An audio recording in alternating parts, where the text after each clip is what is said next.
Aretha Franklin's story hits the silver screen with Jennifer Hudson playing the Queen of Soul. And Sean Penn teams up with his real-life daughter in a crime drama. Entertainment reporter Kelli Gillespie has the interviews, and she joins us this morning.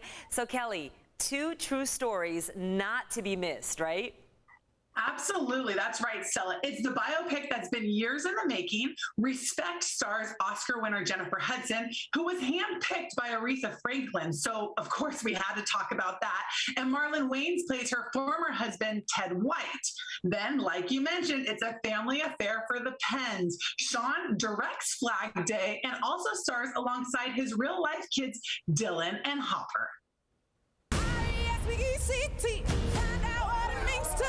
Aretha Franklin handpicked you to play her. Talk to me about when you first met and the friendship that you had until the film actually went into development. Wow, yeah, we first met over 15 years ago about me playing her. But before that, I had sang for her, opened up for her in Maryville, Indiana. Like after I was eliminated from American Idol, I believe. So, but it wasn't until at the Dreamgirls where we sat down and had our initial meeting about me playing her.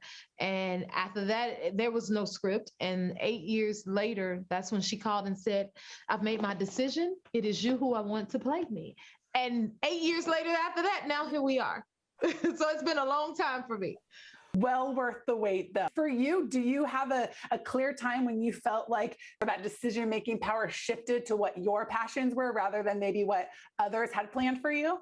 You know what? That's how I feel right now. That's the gift that I've taken from the film. Like, wow, it inspired me in that way. And I think that's a huge power within this that a lot of people can take away. No matter what you do, your voice is your voice, your experience is your experiences. So why not use your voice to dictate and express what those things are? I think that's one of the reasons why Aretha is such an icon. Not only does she have this powerful voice, but she's also using her voice for change. Because power is something that you give somebody. First, she gave her power to her father. Then she gave power to Ted. And then she swiped the power from both of them and she empowered herself. Mm-hmm. And then she gifted that power into other things that can provoke change. And she did that. The women's movement, her music, civil rights, she was just became an influence. And sometimes everything is energy. So take the energy and put that towards something. Stop giving it to people. Dad, what do you do?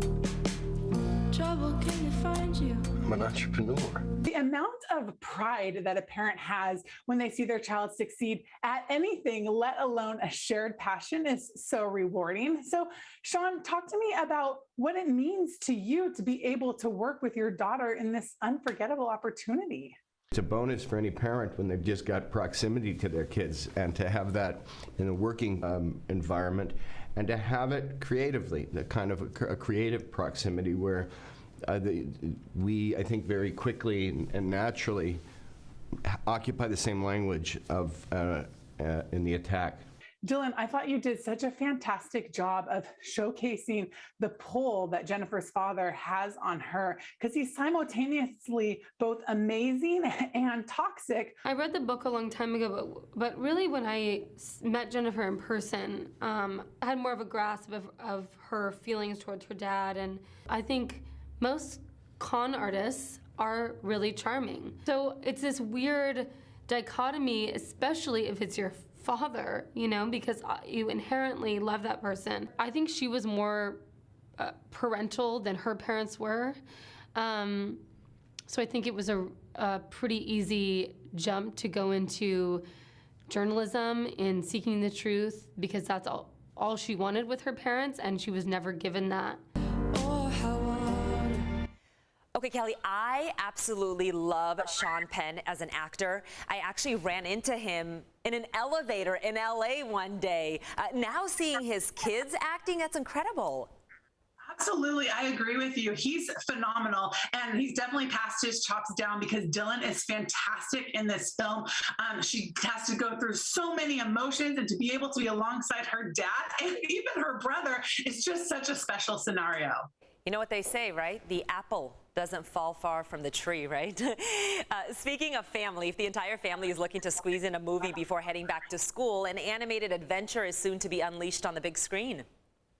That's right. No city too big, no pup too small. I know you know the theme song. Paw Patrol is on a roll, and they're starring in a new feature film.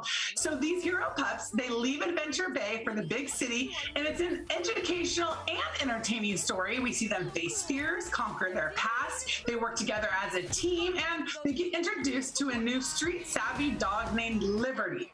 Plus, there's new vehicles, a sharp new look at, celeb cameos, Jimmy Kimmel, Kim Kardashian, and more. So families will be sure to howl for this movie to hit theaters August 20th. Actually looking forward to that one. I want to take my daughter. Kelli Gillespie, thank you so much for joining us.